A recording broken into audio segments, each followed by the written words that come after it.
What's going on, y'all? Welcome to episode 20 of the Fight Night Forecast, where we highlight, recap, and cover all things boxing. Listen, y'all, the Fight Night Forecast, we did it. We're in triple digits now. We just hit 100 subscribers this past week, and I gotta just say, thank you to every single one of y'all who have subscribed, you watch, you comment, you hate on me, whatever it is. Thank you all so much. Seriously, from the bottom of my heart, I cannot continue this episode until I say thank you to you guys. So let's keep the community growing. Let's keep it rolling. Tell a friend. If you're watching this, maybe you're on the fence about subscribing, help your brother out, brother. Because we got another goal to smash. We have to get to 200. And after that, we have to get to 500, 1,000, 1,000,000. And then I don't know, we'll go from there. I'll find another goal for us. We'll figure it out. So, but seriously, y'all, thank you guys so much. Like I said, please subscribe, like, comment, and let's get into the episode. We got a good one. Let's talk about this past weekend of boxing. Nothing too crazy. We had a decent little prospect card last Friday, headlined by Christian and Billy out of Canada, and Damon Nicholson. Two super middleweight guys working their trying to work their way up to the higher division. Man, and Billy came out looking good.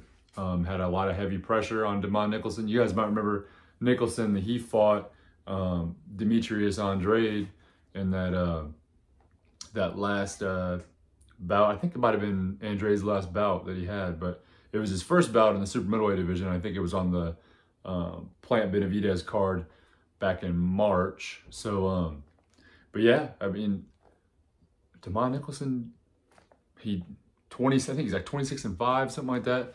And he had a pretty good fight against Andrade. He took him all 10 rounds, knocked him down once, but I don't know, he didn't come out with the same game plan, or Christian and Billy's just that good, because Billy came out, I think stopped him in the 4th round, like a minute into the 4th round or something like that. So, and Billy came out with like heavy pressure, was landing body shots, worked his body. I mean, in the 4th round, Nicholson looked worn out.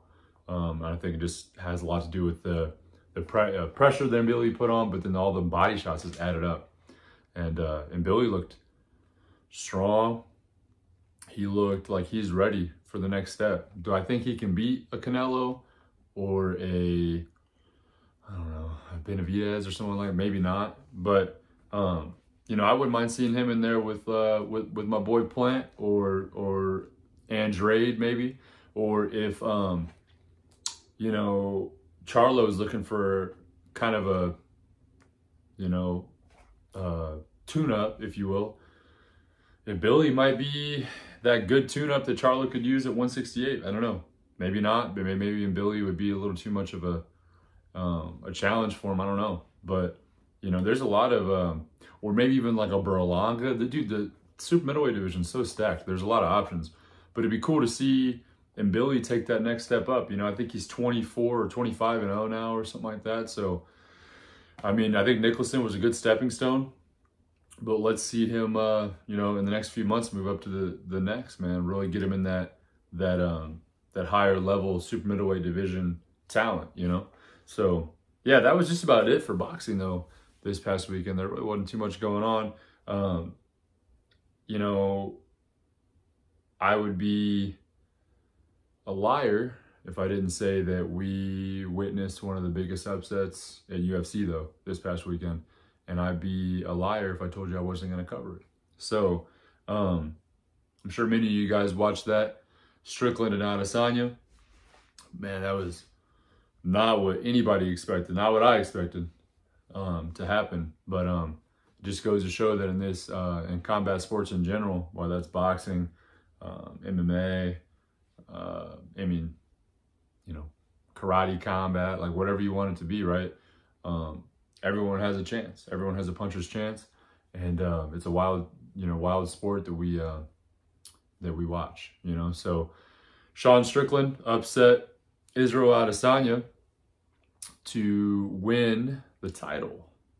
So it seemed like, you know, they both came out with a good game plan. It just seemed like Strickland came out with heavy pressure, calculated pressure, not just, you know, moving forward aimlessly. You know, he came out with very calculated, heavy pressure, and had Adesanya on his back foot almost the entire fight. And it seemed like Adesanya was like really off balance and just not, you know, not where he wanted to be. So yeah, kudos to Strickland. And he did it all, for the most part, Philly shell, which you don't see that very often in the UFC at all. Someone coming out with that Philly shell style. But yeah, Strickland worked it, man. And he almost finished him in the first round when he caught him with that right hand and Izzy went to the ground. And, you know, Strickland got on top and was ground and pounding him. And then the round saved Adesanya. But, man, I couldn't believe that. I figured it would be, because, you know, Strickland's a well-rounded, you know, scrappy kind of fighter. And I knew it was going to be a tough test, but I figured Strickland would be trying to take it to the ground more because he has a little bit better grappling. And with Adesanya being such an elite striker, I was surprised he just stood toe-to-toe. And, of course, in post-fight interview, Strickland was saying that, you know, he's an elite boxer and could hold his own with any elite boxer out there, and I don't know about all that, but I think I'm one of the best strikers in the world. Anytime you're doing the man dance, you know, you're one punch away from being knocked out, but I could spar with any world champion boxer and get the better of him. So I don't know, man. I just think I'm one of the best strikers in the world. But yeah, I mean, especially at his weight class. But I don't know, you know, I'm all for guys talking and guys hyping themselves up, but it was cool to see, you know, Strickland's kind of like the average guy champion, right? He's like your average Joe. Like after the fight ended, he was like, is this really happening? Is this a dream? My fucking dreaming. Am I going to wake up? Somebody hit me. Like, it was kind of cool to see somebody who's just like, you know, hey, chase your dreams. Like, even though you're counted out, like, you know, you're never fully counted out, you know? So it was cool to see that, no lie. Do I think he wins the rematch? We'll see. It depends on the game plan. Izzy is such a, he's just such a calculated, you know, well-versed champion that he, like, you know, perfect example, the Alex Pereira fight, you know, he came back and just had a completely different game plan and destroyed him. So, you know, we'll see. We'll see how it goes. I think Izzy is a student of the game, so I don't think he's above or below studying the style and changing his style up a little bit to match Strickland and winning that rematch. So, but if Strickland wins, I'm not mad at that either, man. Like, you know, that's going to set up a lot of good fights in that division. And, you know, it's crazy to see that the title's changed hands 3 times, I think, this year. And it hasn't done that in a long time. So, absolutely. So this past week, too, we also had the Fury Ngannou presser, where there was a lot of heated words exchanged and you know, a lot of funny gimmicks by our boy Tyson as well. You know, he never fails to disappoint in the area of personality. Because I'm the most elusive world champion in history, and that's facts. ESPN will back that up. So yeah, if he can land it on me, he's definitely got good aim, and he's been training. So, you know, it's I don't think he can. I don't think anyone can land it on me. That's a fact. And if they do, I'll just get back up. Because I get knocked down, but I get up again. You're never going to keep me down. So, yeah, that was pretty cool. I found out, though, I didn't know about this. So I'm figuring at least some of you guys probably didn't know about it. Some of you guys might have known about it. I don't know. But I didn't realize that that Iron Mike Tyson is in Ngannou's corner and is training him. I saw some videos earlier this week of them training together, and yeah, I didn't realize that's like his head coach, though, I guess. So that's pretty cool. And you know, they asked Tyson Fury, you know, what do you feel about that? And Tyson Fury said he was honored to fight one of Mike Tyson's first fighters he's ever trained. So that was pretty cool. Gonna be a cool moment probably to see, you know, Mike out there in the corner, and it's just cool to see that he's still so involved with boxing. Obviously, he's got his podcast where he interviews fighters and celebrities and stuff. But it's just cool to see. And obviously, you know, a couple years ago he had the exhibition and has kind of hinted at, you know, bringing that back. But you know, just good to see him involved in the sport still. And maybe this might be the first of many fighters we start seeing Iron Mike train, you know? So it's just cool to see how he's left his imprint on the game. And obviously so many of us, you know, including myself, consider him one of the all-time greats. And yeah, so I thought that was pretty cool. And Fury discussed a possible future rematch with Ngannou in MMA in the cage. And, you know, he was like, "I'll mollywop you anywhere," you know. So they were doing all the rah-rah and all that. But then he also talked about a future MMA match with John Jones. So pretty interesting. And, you know, people are like, why is he doing all this stuff instead of, you know, just fighting Fury or fighting Usyk rather? And I don't know. It's like, I get it in some ways that he's trying to do something different, and he's trying to make money while he's doing it. And he's going to make a lot of money probably doing these next few fights. But, you know, when asked, you know, they're like, why aren't you fighting Usyk? And he said, how do you guys know that's my goal? What if I don't want to become undisputed heavyweight? That might not even be my goal, you know? And I kind of was a little thrown off by that because, you know,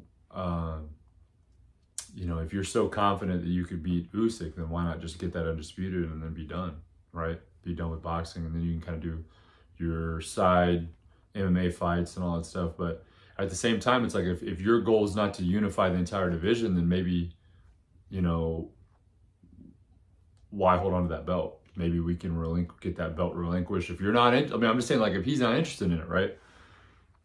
Why don't we just move on? Like, move along, let somebody else take the title. Because we want to see, as boxing fans, as full-on boxing fans, right? We want to see undisputed at heavyweight for the first time in years, decades, a decade, something like that. Yeah, something like that.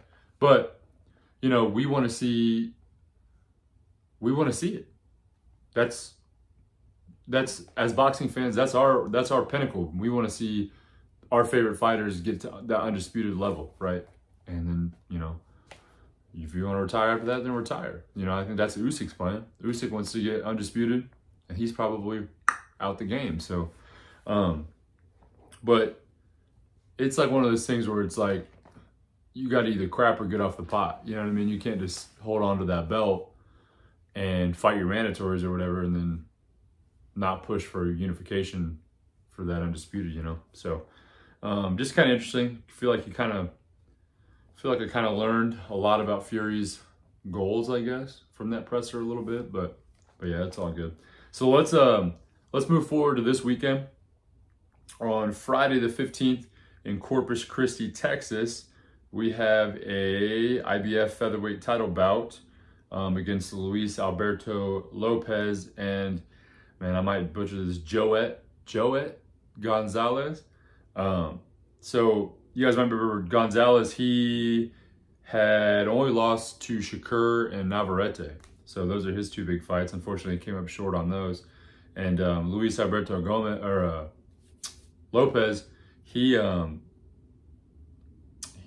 beat like Josh Warrington and beat Michael Conlon. I think he actually took the belt from Josh Warrington, and Josh Warrington's fighting pretty soon. He's fighting Lee Wood, I think, coming up in the next month or so, month or two.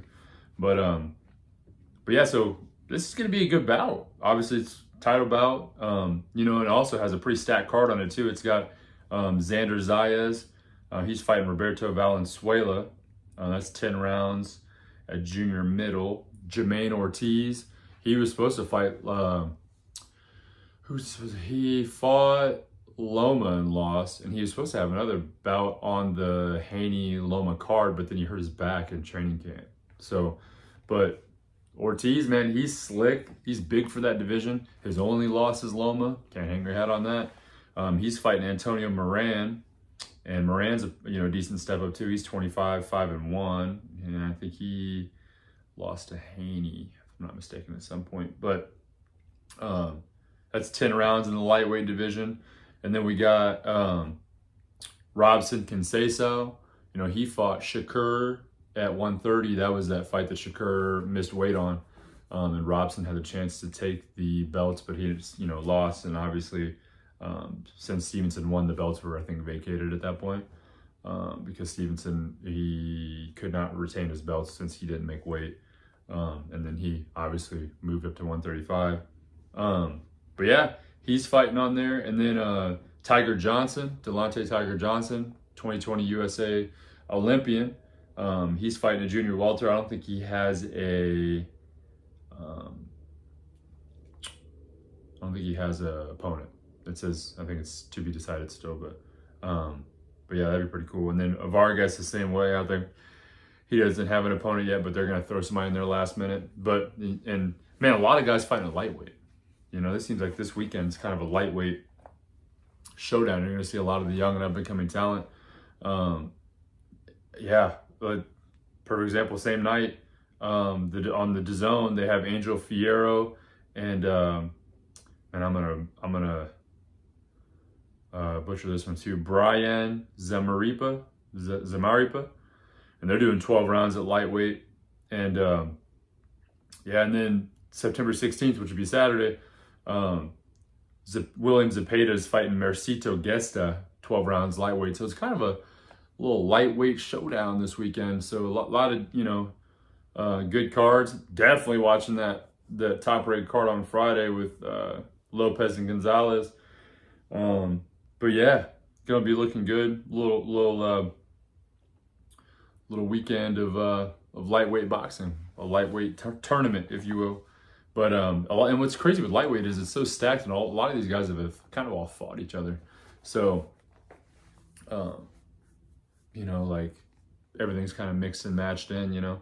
But let's move towards the news and announcements. Speaking of the lightweight division, Shakur and Frank Martin, this has been kind of an ongoing negotiation, and at one point we had a set date for November 16th, and then next thing you know, we didn't, and you know, then it kind of turned into people calling each other ducks and trying to figure out what's going on. So this is kind of my take on the whole thing. It seemed like they had the date set, and then, you know, I think it was November 16th they had it set. And then there were some talks that Martin possibly got an opportunity to fight Gervonta Davis. And so there was rumors about that, and rumors about, you know, switching the date and all kinds of stuff like that. And then it's kind of come out in the past day or so that it's an issue with the payouts. Martin's wanting a 50-50 split, and Shakur's like, listen, dude, I'm one of the biggest draws of the sport, and especially at lightweight right now. I can't see us doing a 50-50 split, you know. And, you know, Martin, he's up and coming in that division. You know, he has had a couple big fights, but nothing like too crazy, you know what I mean? And, you know, Shakur obviously is Shakur, one of the, you know, better guys in that division, possibly one of the top guys in the sport right now, if you ask a lot of people. So this kind of came down to the same thing between Shakur and Haney. Shakur wasn't willing to take the lower amount, the 25-75 split with Haney, you know, and I'm starting to wonder if in some ways that money is starting to get to these guys' ability to fight, you know. So, you know, Shakur, he's starting to get to that range now where he's been old. It's been a little bit of a layoff at this point, you know, and he had the opportunity to fight Haney, wouldn't take the money. Now he's having the opportunity to split 50-50 with Frank Martin, not wanting to take the money. Frank, at the same time, Frank Martin's not wanting to drop any lower than 50, right? So some of these, I think, some of these big fights we're wanting to see, the payouts are getting in the way. And I'm starting to wonder, you know, if it's starting to kind of affect the integrity of the sport, you know, in some ways. And like my thing is, I think it's like a lot of other jobs, right? Where I get it, these guys are putting their life on the line, right?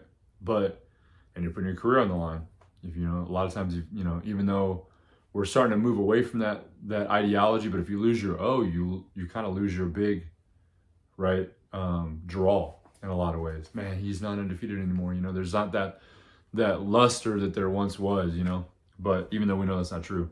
But, you know, if Shakur were to come in there and lose to Frank, or Frank loses Shakur, that kind of in a small way derails the direction of their career where they're going.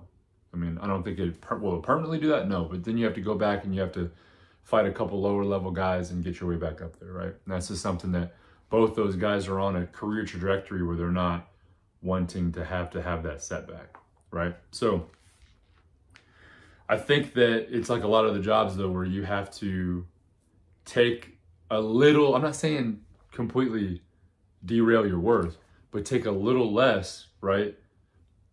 To set yourself up for bigger fights down the future where you're going to make more money, you know? And it's tough because you see all these guys, you know, making all, like, you know, you're seeing Fury and Ngannou making all this crazy money, right? And that's not even a real boxing bout. Then you got Jake Paul making all this money and like, in a lot of people's eyes, Jake Paul's not a real boxer, even, you know, even though on this show, you know, you guys know how I feel about it. I think he's, you know, further along than a lot of people were giving him credit for, and he's putting a lot of work into the sport. But, you know, nonetheless, people think, I mean, they see Jake Paul making $10 million off a fight, and it's like, dude, why am I over here?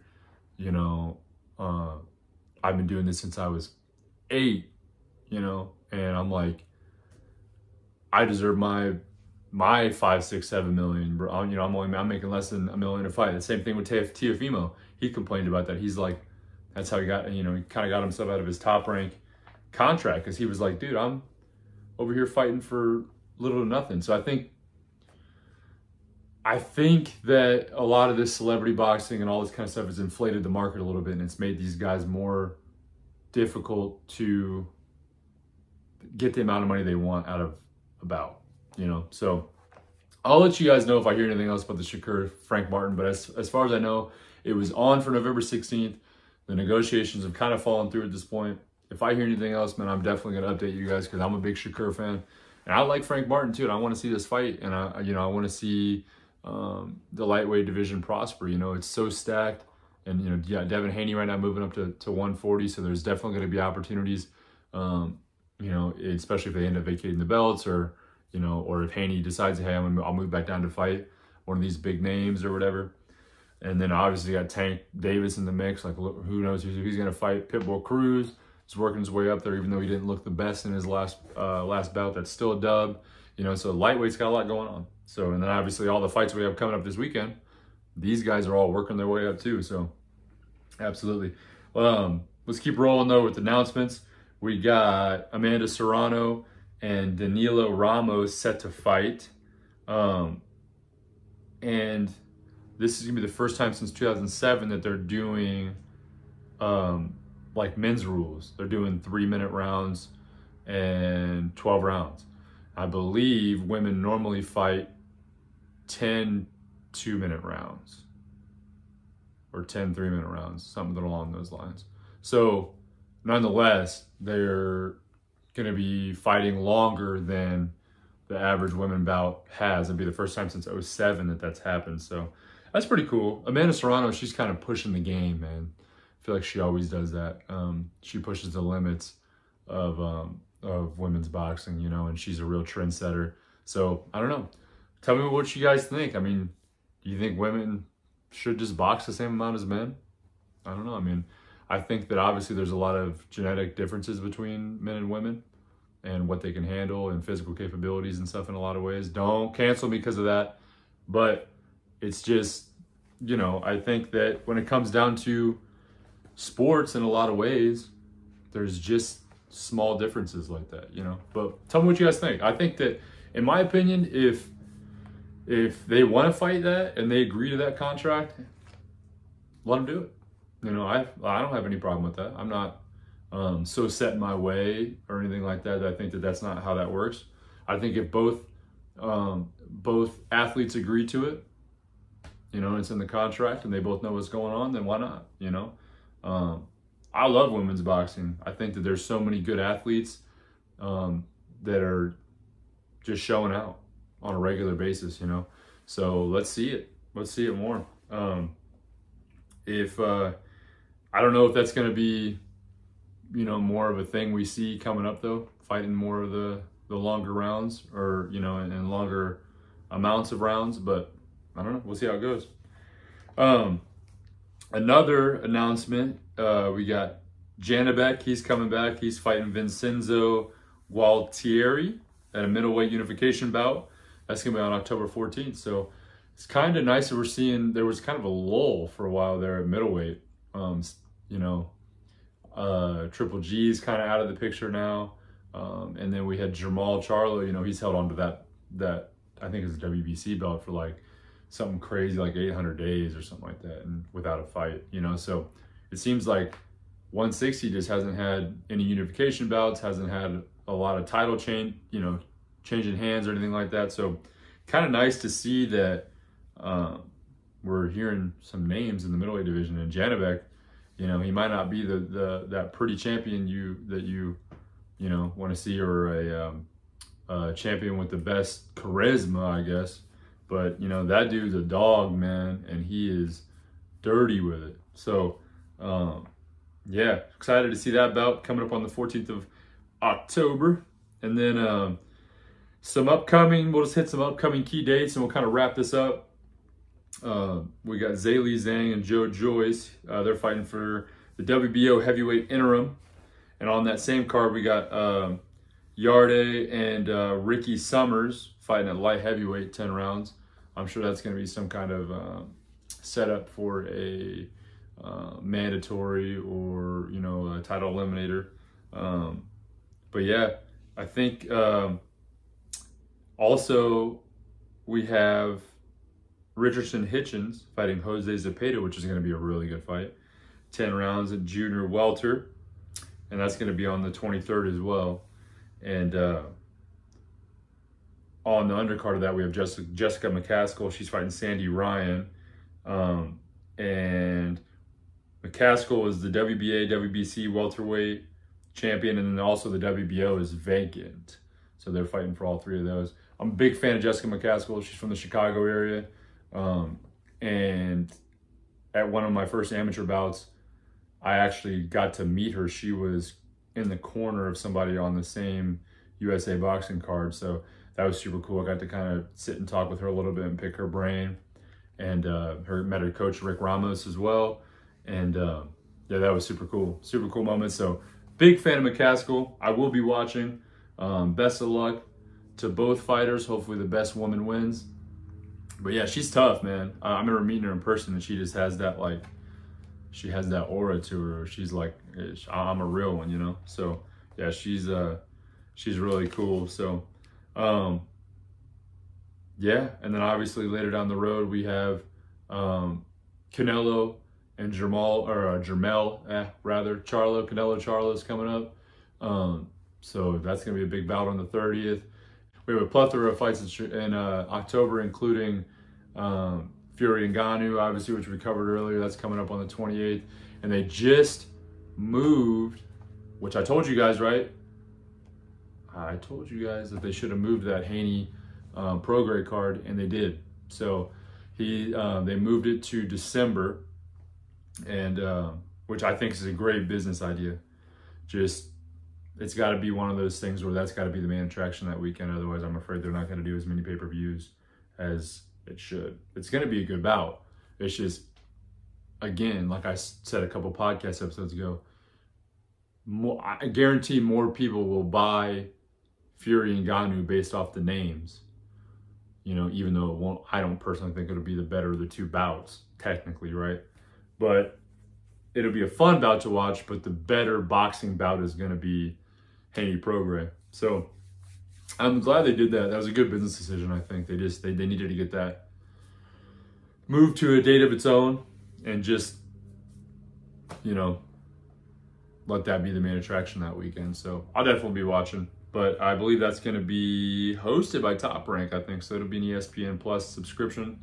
I'm not sure if it'll be a pay-per-view or not, but very well could be. I'll read more into that and figure that out. But But yeah, so that's all I got for you guys this week, man. Again, thank you guys so much for 100 subscribers. Like I said, we're just getting started.